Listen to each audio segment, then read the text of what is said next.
Deux flics sur les docks, chronique d'un tournage, un livre de photographie de Bernard Hébert qui est avec nous, ainsi que Jean-Marc Barr, Bruno Solo et le réalisateur de la série Edwin Bailly. Merci d'être là tous les quatre.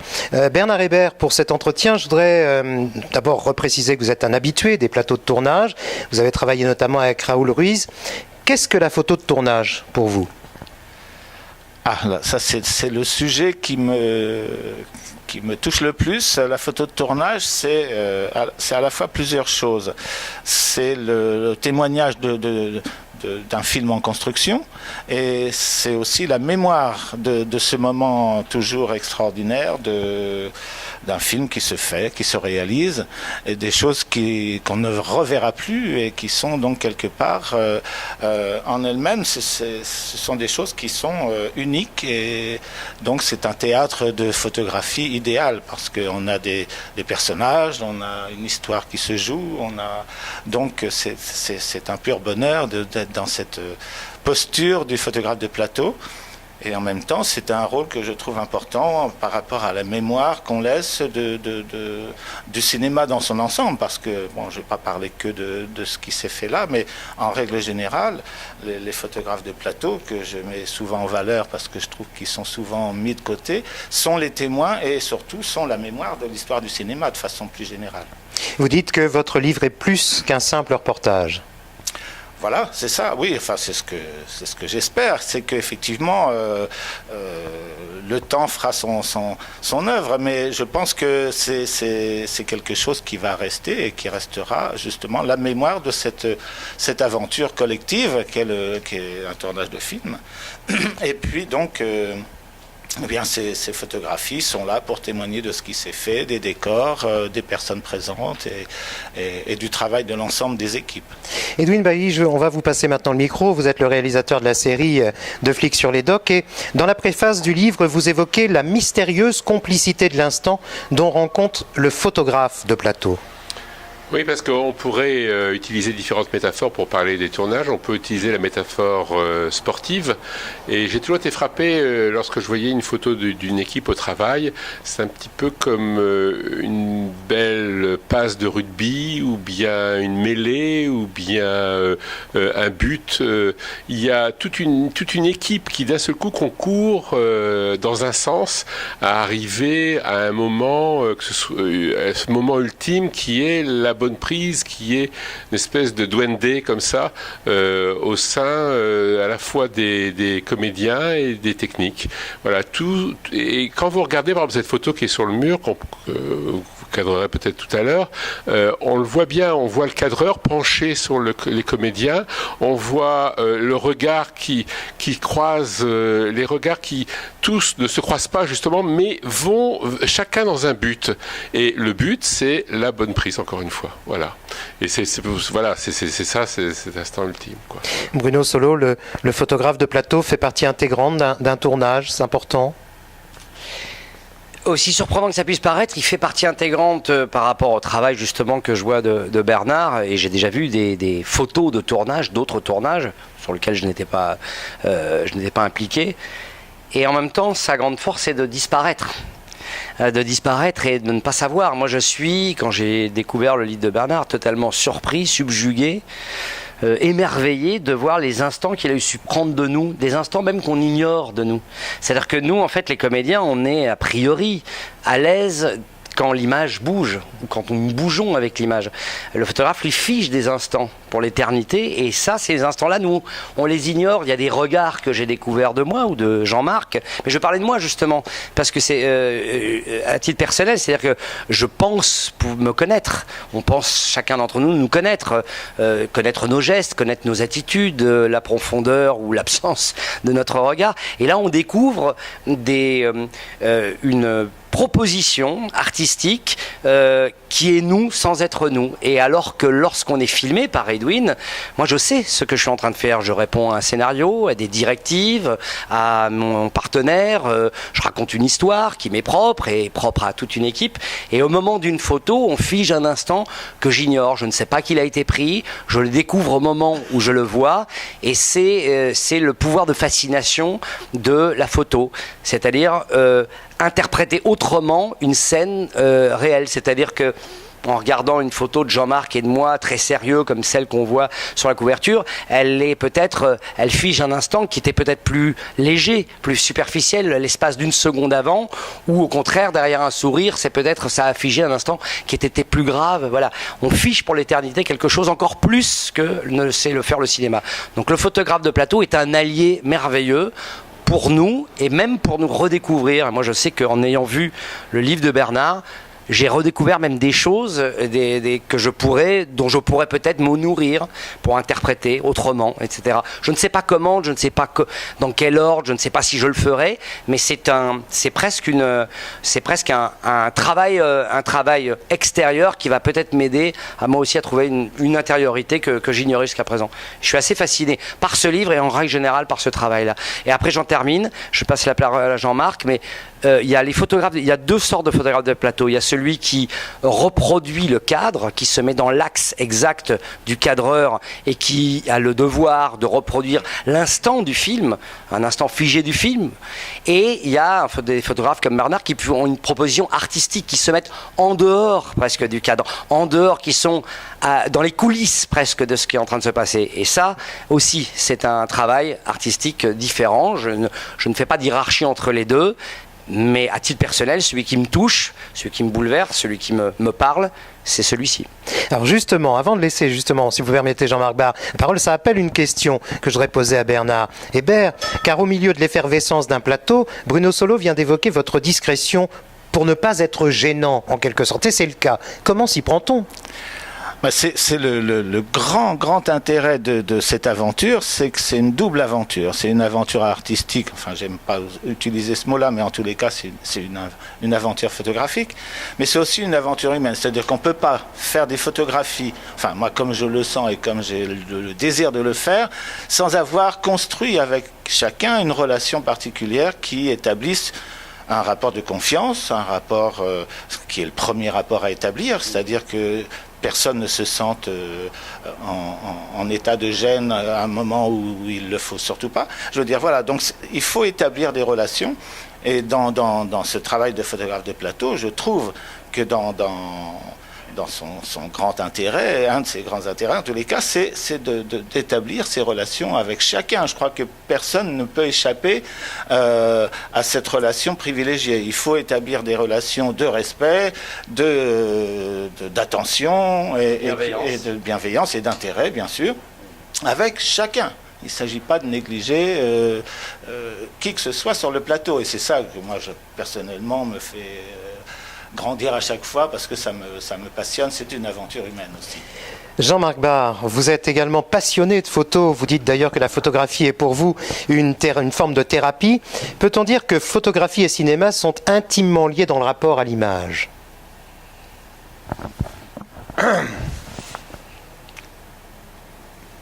Je pense que l'image, on peut tout dire dans une image. D'essayer de le dire avec 1h30 de film, c'est différent.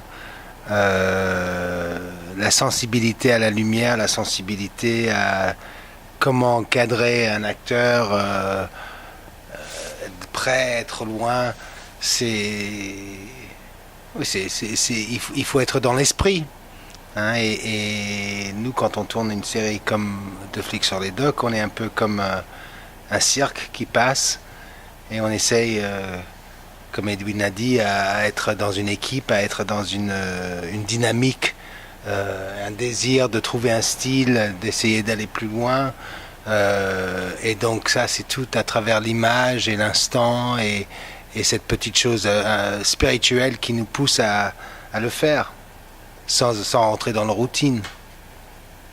Dernière question pour terminer cet entretien. Alors, ça vous concerne peut-être moins, Bernard Hébert. Je vais laisser le micro à Jean-Marc Barre, je vais le repasser à Bruno Solo et à Edwin Bailly juste après. Concernant, ça fait maintenant 6 saisons que vous passez au Havre, pendant 2 mois pleins quasiment. Bon, tout simplement, votre regard sur le Havre, il a changé, évolué ? J'ai eu l'occasion de voir le Havre en 93, donc quand il était encore dans un état un peu post-guerre. Et j'ai eu aussi maintenant l'occasion de passer 6 ans.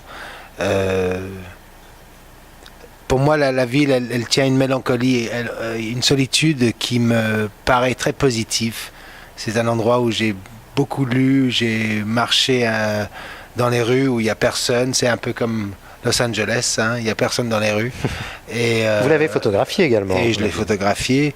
Et je pense aussi que dans ce désir de faire un polar avec Edwin et Bruno et d'avoir l'occasion d'avoir une architecture, une perspective très unique, froid mais à la fois excitant et aussi, je pense, sans limite. Voilà. Bruno Solo. Moi, j'ai découvert le Havre pour la première fois au hasard d'une tournée théâtrale. J'étais venu jouer au théâtre d'Hôtel de Ville, donc je suis passé du train. Je suis arrivé de nuit, c'était en hiver, donc j'ai pas vu grand-chose. Donc je suis sorti du train et je suis arrivé directement au théâtre de l'Hôtel de Ville. Et là, j'ai été saisi, vraiment, par l'immensité de cette place. Cette architecture un peu rigoriste, effectivement, que d'aucuns appellent architecture stalinienne, c'est faire offense à tous les architectes. Après tout, Staline a fait des commandes, mais pour autant, les artistes qui ont rendu ça n'ont pas rendu sa pensée nécessairement. Et il y a quelque chose, moi, qui me bouleverse dans cette architecture. Très géométrique, avec des lignes fuyantes, des perspectives, ces diagonales, enfin, quelque chose de très rectiligne et en même temps qui est totalement ouvert au ciel. Il n'y a pas beaucoup de villes en France qui ont une telle ouverture sur le ciel. Alors la mer, évidemment, quand on est sur la plage et qu'on voit cet horizon infini, mais aussi une ouverture sur le ciel qui fait que la ville est serrée, la ville est quadrillée et en même temps elle est extrêmement aérienne.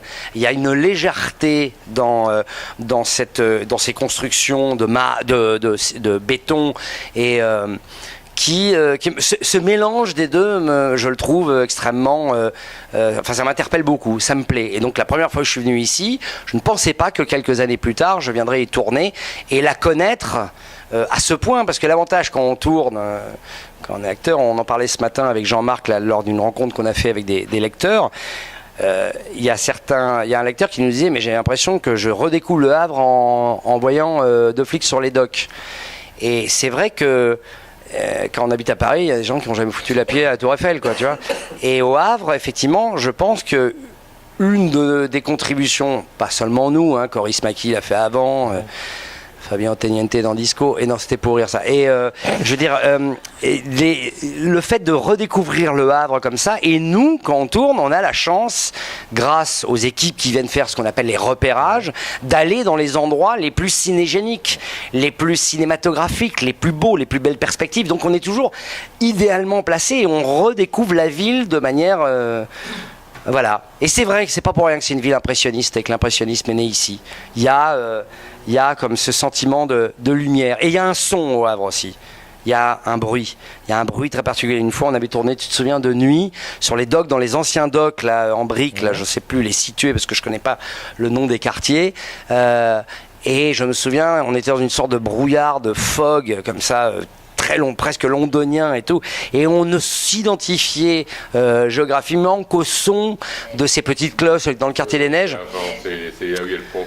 Voilà, et c'était fascinant de voir qu'une ville aussi, quand elle devient aveugle, opaque, eh bien, elle existe aussi par le biais de son bruit, ce bruit un peu sourd, etc. Et c'est tout ça qui rend... Il parlait de mélancolie tout à l'heure. Moi, j'ai une grande tendresse pour la mélancolie, j'ai une grande attirance pour la mélancolie. Et cette ville attire une mélancolie, mais au sens le plus noble et presque le plus inspirant du terme. Voilà. Alors, pour terminer vraiment cet entretien, le réalisateur, Edwin Bailly, c'est donc que le Havre est définitivement une ville faite pour le 7e art ? Définitivement, rien n'est définitif, hein, parce que les choses évoluent, vous savez. Je suis là au Havre depuis 7 ans, parce qu'avant de faire de flic, j'ai fait une mini-série 4 garçons dans la nuit, dont la moitié se passait ici. C'est comme ça que j'ai découvert le Havre. Et donc mon attachement au Havre aussi évolue, parce que la ville change. En 7 ans, j'ai vu la ville changer beaucoup. Bon, après, elle change, voilà, c'est une ville vivante, il y a des édiles qui la dirigent à certains sens, puis elle est sujette à toutes les contraintes, tout ce qui se passe dans un corps. Non, la question que je me pose, c'est oui, effectivement, oui, est-ce que c'est une ville... pourquoi ça attire autant de cinéastes? Pourquoi lorsque nous sommes ici, il y a une envie de cinéma? On pourrait parler du labyrinthe. C'est une ville un peu labyrinthique, on doit dire. Au début, quand j'étais au Havre, je savais jamais où était la bonne rue pour tourner, etc. Et dans le labyrinthe, il y a le Minotaure. Et donc, il y a quelque chose qui est de cet ordre-là, qui est de cet ordre de chercher où il se trouve, quoi. Et je suis sûr que l'intérêt du cinéma pour cette ville vient de là, en partie. Et je sais que moi, je suis profondément interpellé par cette envie de revenir d'une façon encore plus décisive ici et d'y inscrire quelque chose de plus définitif envers moi-même. Voilà. Et non, c'est une ville effectivement qui motive, c'est sûr. Merci beaucoup à tous les 4. Merci. C'est la première fois que je faisais apostrophe. Faut le garder, ça. Je rêvais de faire apostrophe. Merci, monsieur Pivot. On pourra la garder, ça, dans la... Mais bien sûr. Ah oui, faut garder. Regarde, des bouquins, des questions hyper sérieuses, nous qui gênons des trucs. Nous qui sommes... Ah mais bon, voilà. Référents, des apostrophes. Parce que c'est aussi Bernard. Jean-Marc, il l'avait déjà fait, mais évidemment, intellectuel. Mais nous, tu vois, nous... Attendez, on a peut-être... Attends, Charles, Parce que Bernard, Je faisais quoi, apostrophe? de façon très Ah oui, il y avait ça. Comment il est arrivé dans l'équipe, Bernard? en montant dans mon bus. Quel génie. Mais attends, pas ici, Tout ouais. le monde n'a pas perdu un... Il est arrivé par la mairie et il est monté dans mon bus, ce grand bazar. Ouais. Et j'ai dit, on va faire une aventure. Bon, voilà. Bon, bah c'est cool. C'est important pour lui. Oui, mais ça, je ne le savais pas, on n'a pas pu le dire. L'idée de départ. J'ai 3 diapos. Mais parce que c'est... Vous voulez qu'on tourne 2 minutes ensemble?